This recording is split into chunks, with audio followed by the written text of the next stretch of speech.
Good morning! Today is a beautiful day and it's just got even better because Valeria and I have decided to offer you a video from our online longboard course. And not the smallest one, the Tech Talk, or everything you need to know about longboards in order to buy your first board or to upgrade your already existing one. And that's not all. You will find in the description a PDF with suggestions of setups, brands, as well as discount codes, and basically everything you need to find the perfect board for you. And if you're new to longboarding and want to learn how to cruise, how to get more comfortable on the board, or do your very first dancing steps, make sure to check out our online course, also linked down below in the description. Enjoy! Hello my dearly beloved and welcome to this Tech Talk. Today I'm going to tell you all about longboards. Nowadays there are many brands offering many kinds of boards for many kinds of prices. And this can be overwhelming and difficult to understand what makes a board different from another. In this module, we will talk about characteristics and specs of boards, trucks, wheels, hardware, etc., and what makes them different and how they affect your riding. My goal is to give you all the information necessary to buy a board, or if you already have one, how to dial it in to improve your riding experience.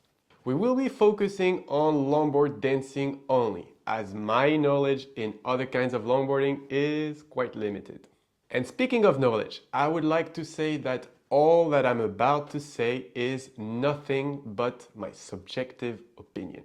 Since I didn't really major in longboarding at university, this is just the result of the years that I spent riding and working in the longboard industry and just learning in general from more experienced riders. If you are not interested in knowing all of that and just want recommendations for what to buy, you can directly check out the guide to buy a longboard included in this course. As I was saying, there are many different types of boards made for different types of ridings. For example, going from point A to point B. That would be cruising, carving, pumping, or everything involving hills. That includes downhill, freeride, tech slide, etc. And then you have flat, which is dancing, freestyle, and basically what we're going to be talking about. It is not very easy to draw a line between dancing and freestyle since they usually go together, but in my opinion, dancing includes everything that you do on top of the board. Stepping, turning, pirouettes, etc.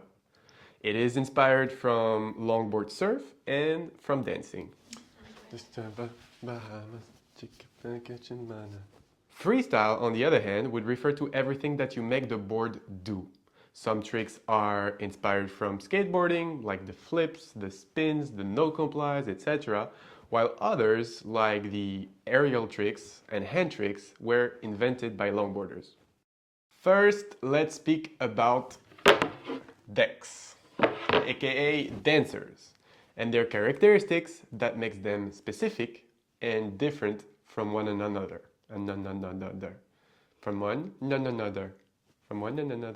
The first thing that you can notice about a dancer is its unusual size. Dancers are very long. It is hard to draw a line around which we can decide what is the length of a dancer, but let's say that a board shorter than 110 centimeters or 43 inches is not going to be ideal for dancing. Don't get me wrong, it is totally possible. But especially if you're a beginner, I don't recommend getting a board that is too short. And here is why.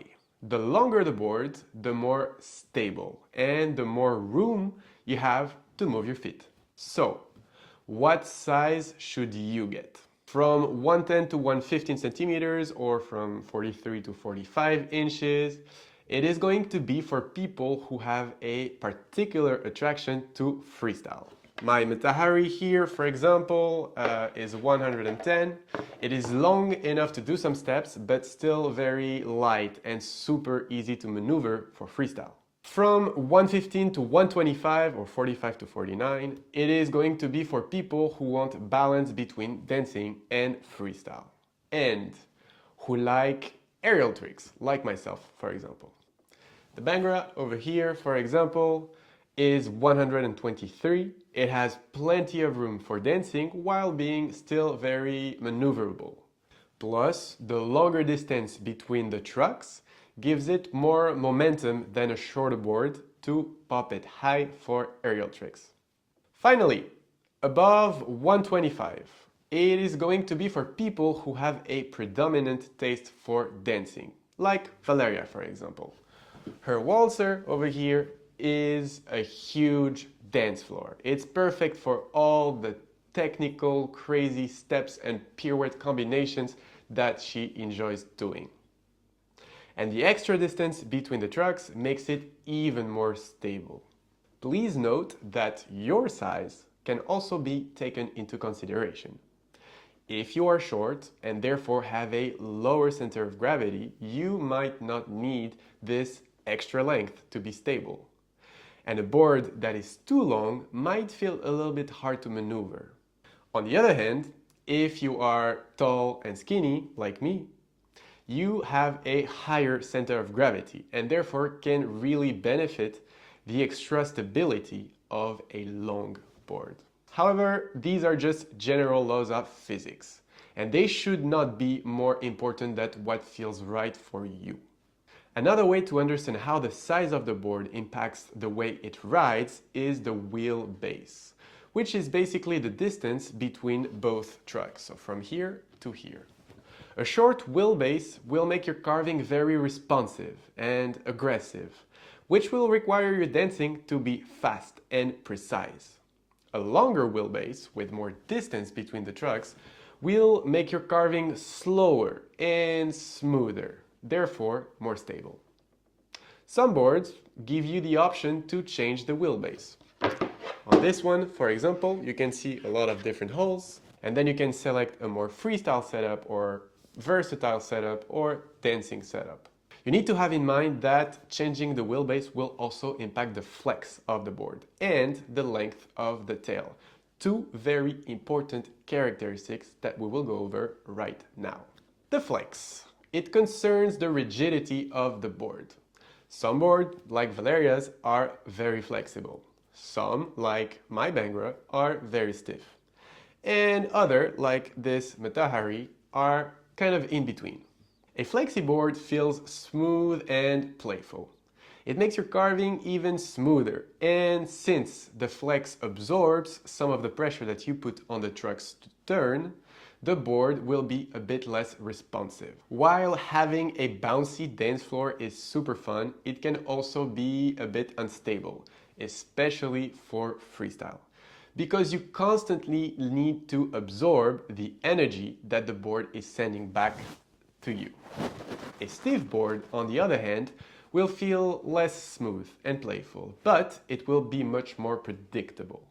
It will be more responsive and more stable, especially for freestyle. Brands offer different flexes from 0, no flex at all, to 3, very flexy. The bad news is that a Flex 1 from one brand will feel different than a Flex 1 from another. But the good news is that each brand gives you information to understand their flexes, generally on their websites, according to your weight. Because obviously a board will be flexier if you are heavy and stiffer if you are lighter. Lastly, a flexi board will be lighter and a stiff board will be heavier since it's thicker. In the end, flex comes down to a matter of personal preference. I like to ride with a little bit to no flex at all because I want a board that turns fast and that makes my landing clean. Valeria, on the other hand, likes to ride a flexi board because it feels smooth, light, and playful. Is it true, Valeria? Very true. Another important characteristic, the tails. The tails are absolutely necessary to maneuver the board. Long tails make the board feel lighter and easier to maneuver, and they produce a predictable pop. Short tails, on the other hand, make the board feel heavier, And while they can make the board pop a little higher, they can also be less precise. Be careful that a tail that is too long will completely kill the pop and make you feel like you are riding an albatross. A beautiful invention on a longboard that we should all be thankful for, the wheel well. It can either be a notch on the bottom of the board or an elevation on top that prevents the wheel from touching the board when you are turning. If that unfortunate event called a wheel bite occurs, the board will stop immediately and the fall will be very painful. Some boards are also cut out around the truck so that you can prevent that. If we want to get even more technical, there are a few more characteristics about the shape of the board that we can mention. The concave. It is the U shape going from one rail to the other. It is necessary to hold your feet and give you extra leverage when you're carving. However, if there is too much, it might block your foot when you are doing pirouettes, for example.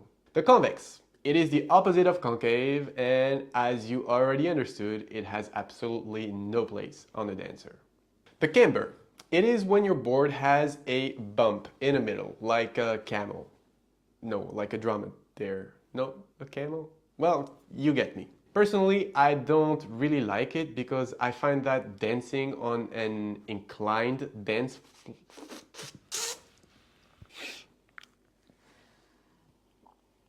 Personally, I don't really like it because I find that dancing on an inclined dance floor is a bit hard. But some brands justify using it for the following reasons.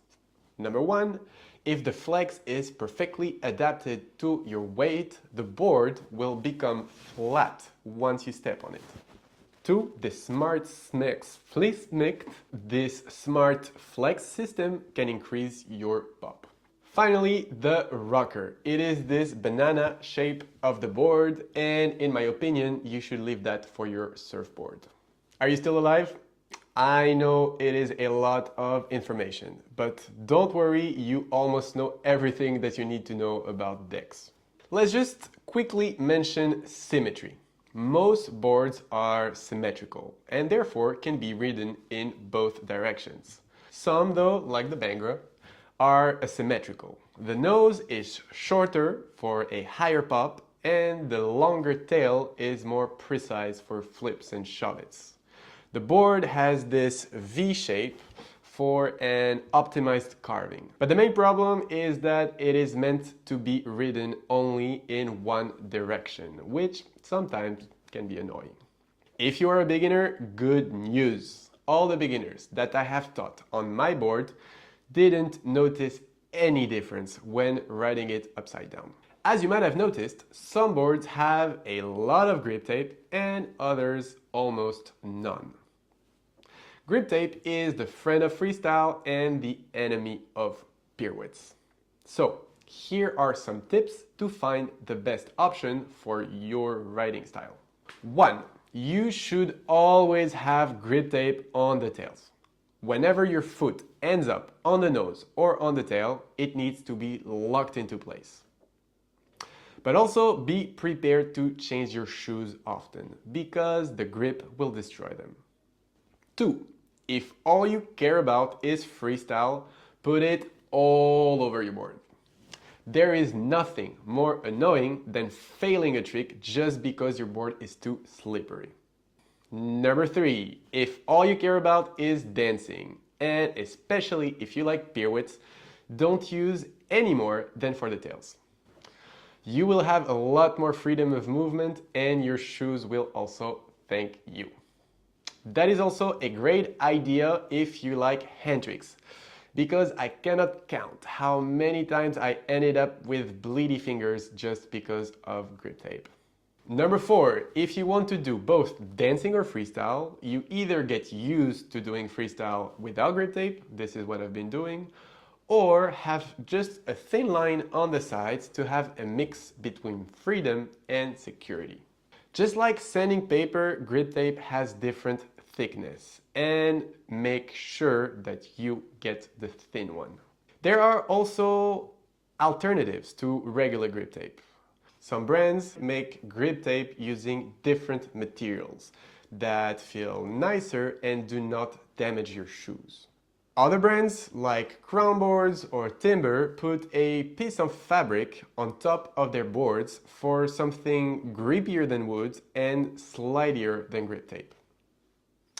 You can also find transparent grip tape. It allows you not to hide the beautiful design of your board, and it is slightly less resistant than normal grip tape. Final note, the grippiness of wood varies with the weather. Humidity will make the board grippy and sticky. When this is the case, you can use some dirt that you find on the spot or even baby powder to make it slidier. On the other hand, dust and dry weather will make it very slippery.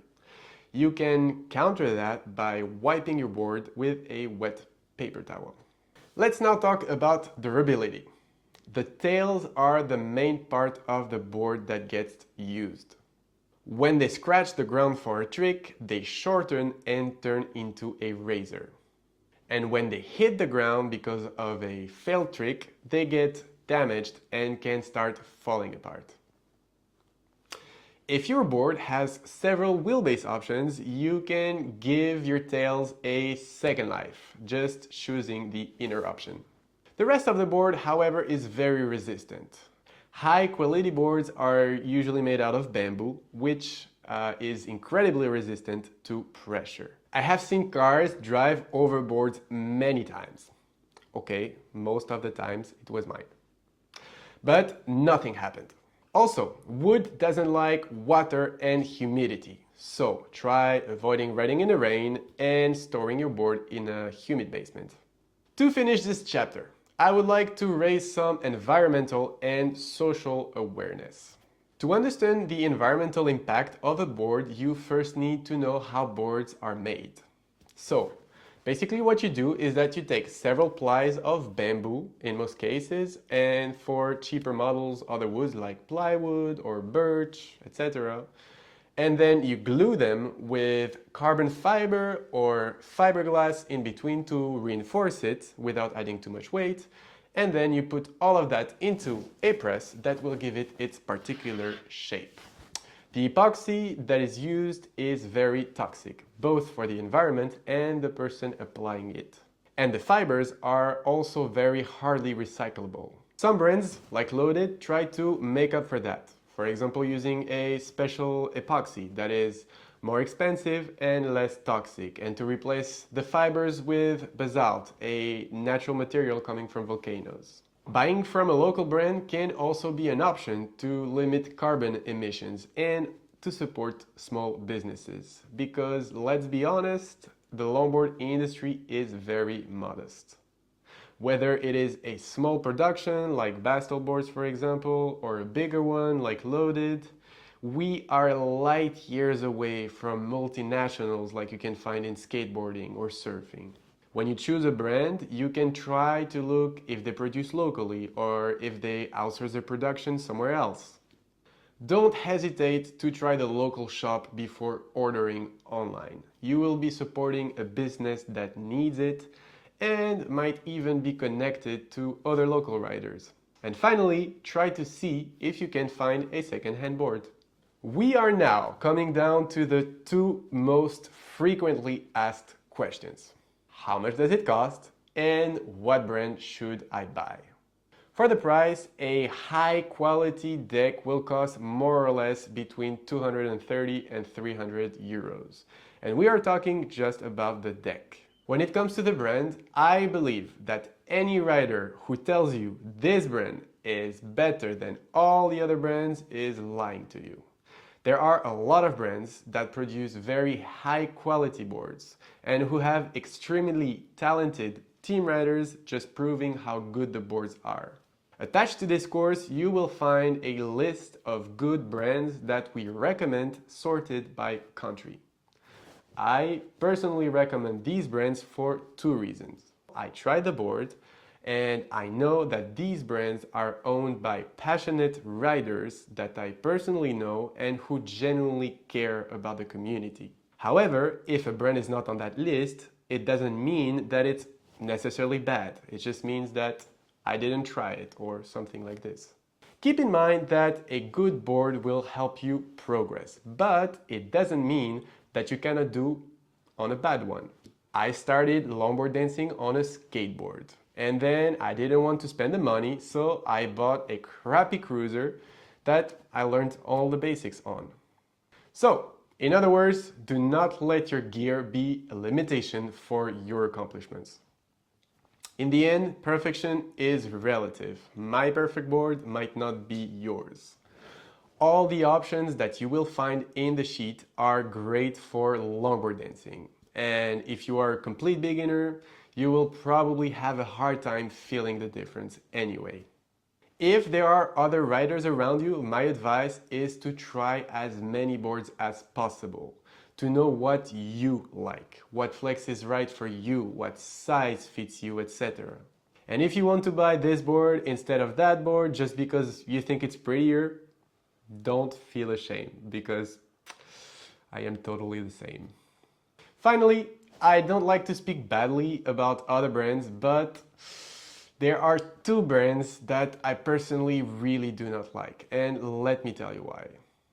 The first one is NKX. First of all, because I don't like the quality of their boards, trucks, and wheels. You might be attracted by their cheap price, but buying a board with bad trucks and bad wheels means that when you decide to upgrade your board, you will have to change everything. In our list, you will find cheap decks that are sold with good trucks and good wheels, meaning that you will spend less money if you decide to upgrade. Another thing I don't really like about this brand is their marketing. If you look them up, you will see some insane discounts, over 50%. But be careful because these promotions have been on for as long as I've known this brand. If you go to their website, you can also see photos of their team riders riding a board from another brand. And finally, I have never seen them support any longboard dancing events. The second brand that I feel very strongly about is Ghost. Firstly, because their boards are made out of acrylic and plexiglass, which makes them extremely heavy and, more importantly, very unsustainable. The production of these materials is very polluting, it takes over 200 years to degrade, and it releases carbon dioxide every time it hits the sunlight. In other words, every time that you ride. The fact that they are the most followed longboard brand on Instagram might give you an impression of quality. But I will let you be the judge of their marketing strategy. My intention is not to make you feel bad if you already bought one of those boards, because trust me, you are not alone in this case. Beginner longboarders are their main target, and I have to give it to them that their marketing strategies can be appealing. And I insist that I'm not giving you any truth, but just my personal opinion. I just want to give you all the information possible for you to make your own decisions with your own opinions. Now that you know everything about boards, let's talk about trucks. A truck is composed of several parts: the hanger, the base plate, and the bushings. Let's talk about the first two, since the bushings will have their dedicated video. The hanger. The most important characteristic of the hanger is its length. The main ones are 150, 165, and 180 millimeters. The one I want you to remember is 180, and here is why. In my opinion, 150 and 165 will be much narrower than your board, which means that they might turn too much, and if you press all the way on the rails, you will end up on two wheels. Bigger ones like 195 or 200 will be too large and you won't be able to turn much. So the perfect size for dancing, freestyle and cruising is 180 millimeters. Also, if you happen to dismount your truck, know that the hanger is not symmetrical. this hole is bigger than this one. So when you mount the truck, the deepest hole should be facing up. The base plate.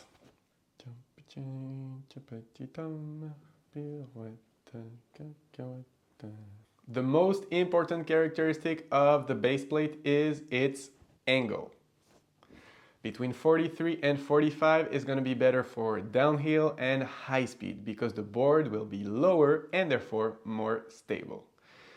The angle that is perfect for you is 50 degrees. You will get a great carving and also a safe distance between the wheels and the board to avoid wheel bite. Because the lower the angle, the closer the wheels are from the board, which means your wheel can touch the board when you are turning, and you absolutely want to avoid this. This part of the base plate is called the kingpin, and unlike a regular skateboard, it should always be pointing outwards. Finally, this little rubber cup here is called a pivot cup. I'm telling you about it because if your board is making a squeaky sound when turning, that is where this noise is coming from. You can fix it by dismounting your truck and lubing that pivot cup by putting some wax or some hard soap shavings inside. So now, the question you all want to have the answers to are, how much does it cost and what brand should I buy? Good trucks cost around 70 to 90 euros a pair here in Europe. The two main brands on the market are Paris and Caliber. And whichever brand you choose, I highly recommend that you buy the V3 model. These are the most updated version and more importantly, the most resistant. Both trucks are 50 degrees, Paris are 180 millimeters and Caliber 184, which honestly doesn't make much of a difference. Caliber have a rake option, which means that you can basically flip the hanger to have a lower setup, which will be better for downhill. But this comes at a higher price. There is also another brand called Air from China that appeared recently on the market, but I haven't had the opportunity to really try them and have a good, honest opinion about it. A very important part of the trucks are the bushings. Bushings have different shapes. Some are shaped into a barrel and others into a cone. Traditionally, a cruising and dancing board will come with a barrel on the roadside and a cone on the board side, whereas setups with two barrels are more for higher speeds. The main reason for that is that barrels provoke more resistance and therefore turn less. But that unfortunately is not always true because bushings also vary in hardness. Their hardness is called durometer or duro, and it is measured with the unit A. As you can imagine, a soft bushing will turn more than a hard bushing. Soft ones will have smaller numbers, like ATA for example, while hard ones will have a higher number, like 95A. Bushingology is a very complicated science that not a lot of people really understand.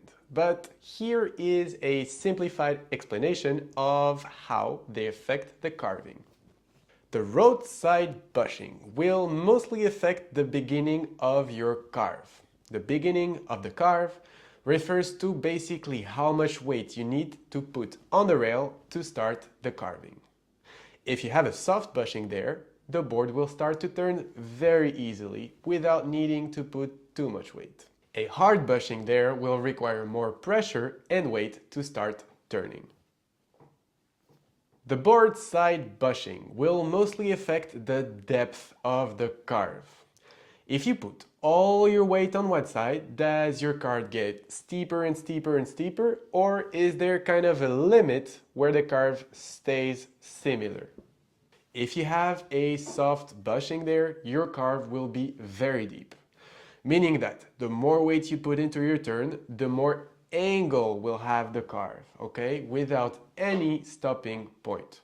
A harder bushing there will hold you more if you put a lot of weight.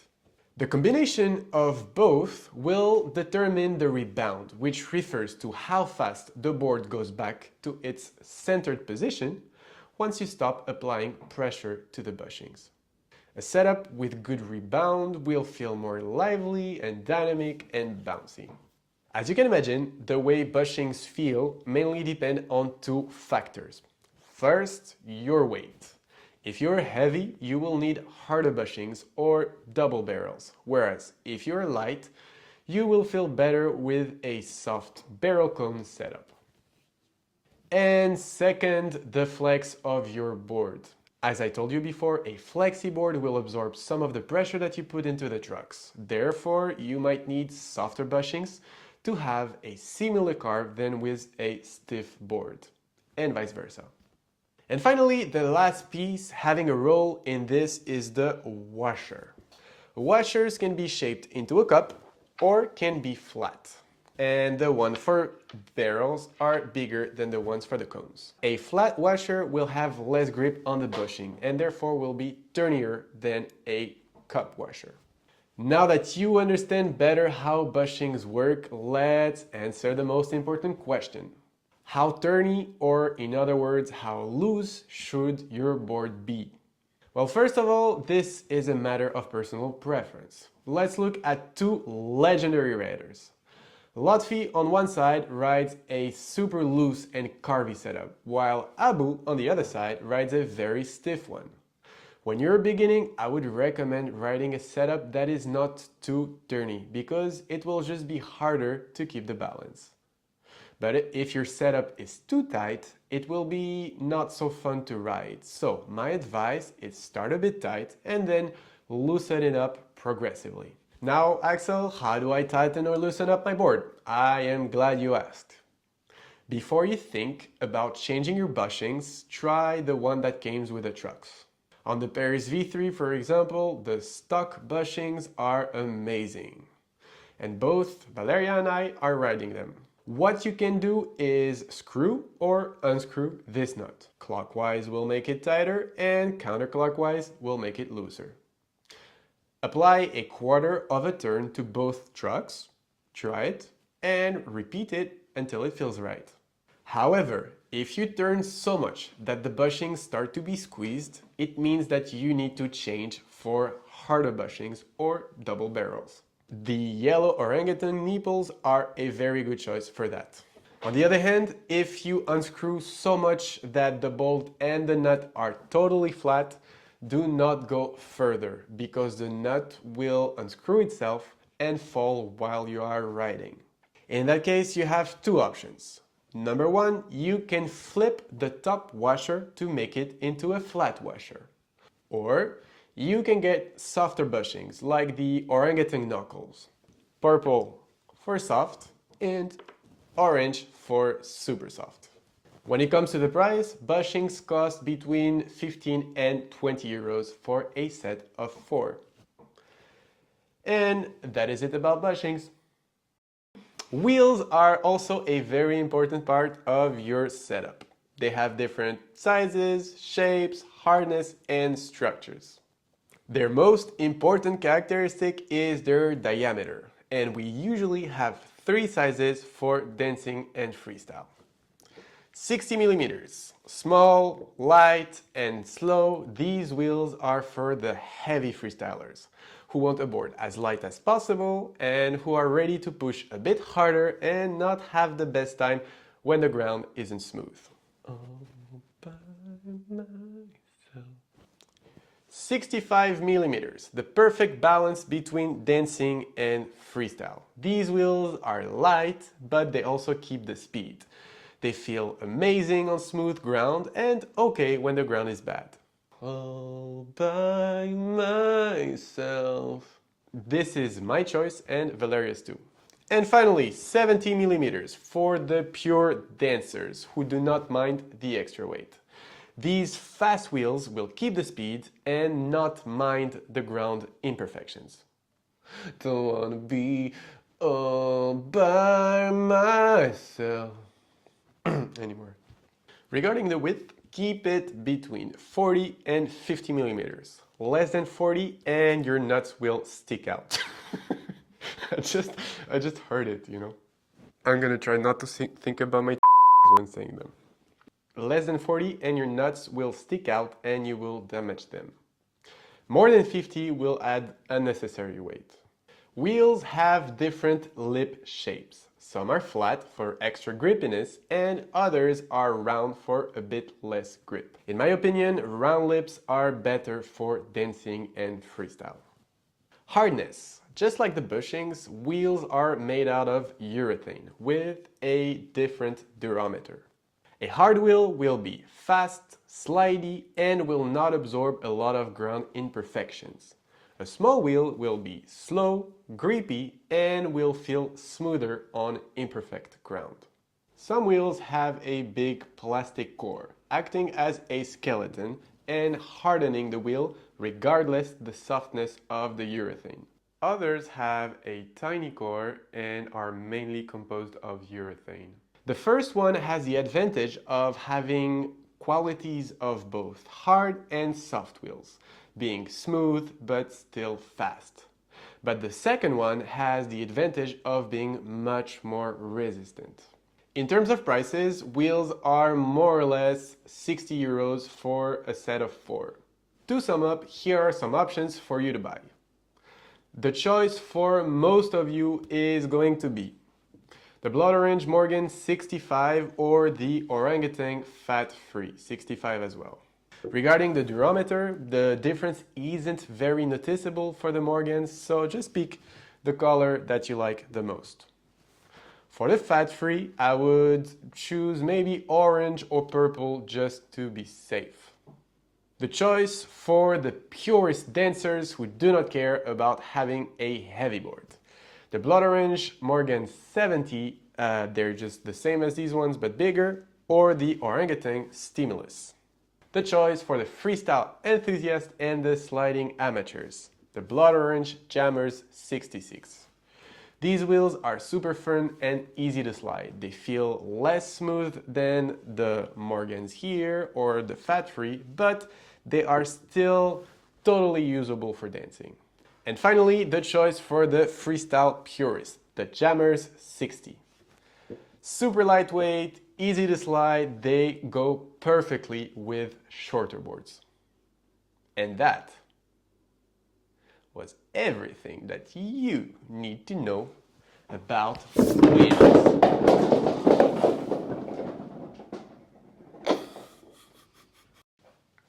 Val, what happened to your Walter? Well, Axel, I got sick of you talking and I took it for a ride. Okay. Bearings might be small, but they are a key part of your setup. They are the ones that keep you rolling. Bearings are basically comparable to a hamster wheel.